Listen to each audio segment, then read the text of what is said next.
Jadi ini problem bangsa kita yang sampai hari ini tidak clear-clear. Saya kira semua pihak harus bekerja sama bagaimana mendorong agar kepolisian tanggap dalam setiap kasus apapun itu. Jadi tidak boleh dibeda-bedakan sehingga memang penegakan hukum menjadi satu-satunya panglima di negeri yang waras.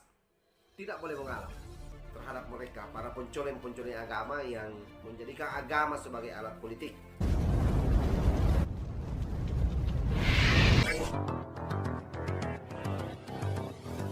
Assalamualaikum warahmatullahi wabarakatuh. Om Swastiastu, Namo Buddhaya, salam kebajikan. Sahabat-sahabat Tol Langit Sembilang dimanapun juga berada yang saya hormati dan saya banggakan.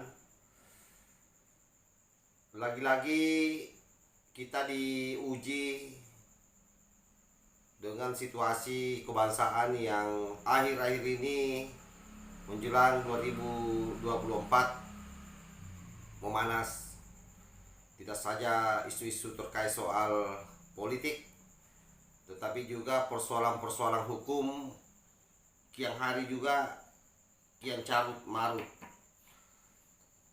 Salah satunya adalah adanya ketidakseimbangan antara penanganan kasus Holy Wings dengan kasus Roy Suryo, di mana kita tahu bahwa kedua kasus ini sebenarnya motifnya sama-sama dilatar belakangi penistaan agama. Yang membedakan Holy Wings itu tersandung kasus penistaan agama yang dilakukan oleh para karyawan Holy Wings, sementara yang melibatkan Roy Suryo adalah kasus penodaan agama, tuduhan penodaan agama yang juga sudah terlapor dari 2 minggu yang lalu. Cuma mungkin karena agamanya agama minoritas sehingga sampai hari ini polisi belum bergerak secara nyata bagaimana secara serius menangani kasus ini. Nah, itu yang kita sayangkan sebenarnya, karena bagaimanapun juga, sekali lagi selalu saya sampaikan bahwa kekuatan paling terbesar sebuah negara adalah bagaimana hukum bisa ditegakkan seadil-adilnya. Dan saya kira pemerintah kita, khususnya Bapak Presiden Republik Indonesia Pak Jokowi, juga selalu memberi penekanan bahwa hukum ini mesti menjadi panglima, tidak boleh diintervensi dan seterusnya. Lalu ketika misalnya kasus Holy Wing meledak, lalu tiba-tiba polisi dengan sikap menangani kasus ini dan terkesan di publik bahwa kasus Roy Suryo cenderung diabaikan oleh pihak kepolisian, tentu banyak masyarakat yang menilai polisi pilih kasih di dalam penegakan hukum. Dan bisa saja ada yang berpikir bahwa kenapa kasus Holy Wings ini cepat, karena yang terganggu adalah umat Islam yang notabene-nya mayoritas di negara ini. Sementara kasus Roy Suryo seperti yang saya sampaikan di awal, itu merupakan kasus yang dimana di dalamnya di sana ada agama Buddha, dan itu menjadi kelompok minoritas di agama yang minoritas di negara kita. Nah, perbandingan itu terjadi di masyarakat, dan tentu ini tidak baik buat bangsa kita. Jadi saya kira Pak Polisi harus segera cepat menangani kasus Roy Suryo. Apalagi memang Roy Suryo ini berkali-kali tersandung kasus, tapi memang juga selalu lepas. Kita masih ingat bagaimana kasus editan yang dilakukan dulu oleh Roy Suryo terhadap Toa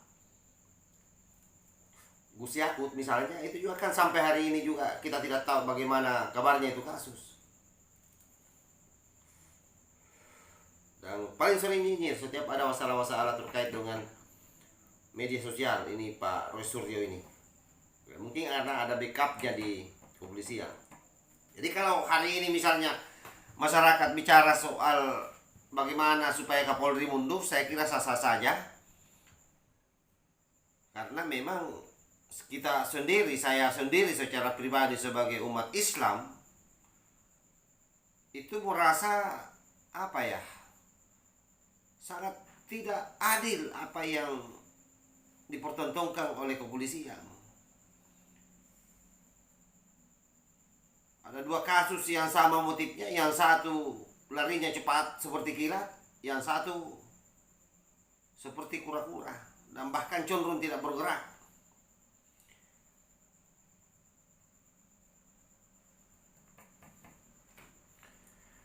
Dan bisa dibayangkan kalau misalnya sekelas kasus yang begitu viral saja dan ada di tengah-tengah ibu kota Jakarta seperti itu model penanganannya, bagaimana dengan kasus-kasus yang ada di daerah-daerah kabupaten, provinsi?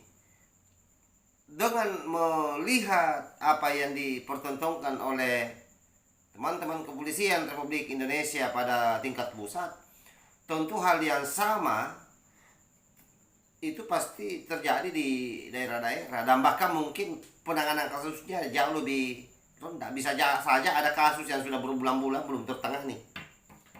Wajar saja kalau beberapa bulan yang lalu selalu viral di media sosial bahwa tidak usah lapor polisi. Saya kira semua pihak harus bekerja sama bagaimana mendorong agar kepolisian tanggap dalam setiap kasus apapun itu.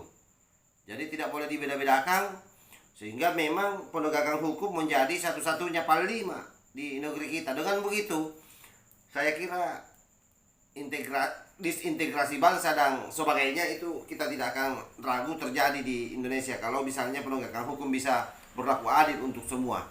Wallahul muwaffiq ila aqwamit thariq. Wassalamualaikum warahmatullahi wabarakatuh. NKRI harga mati, salam Nusantara.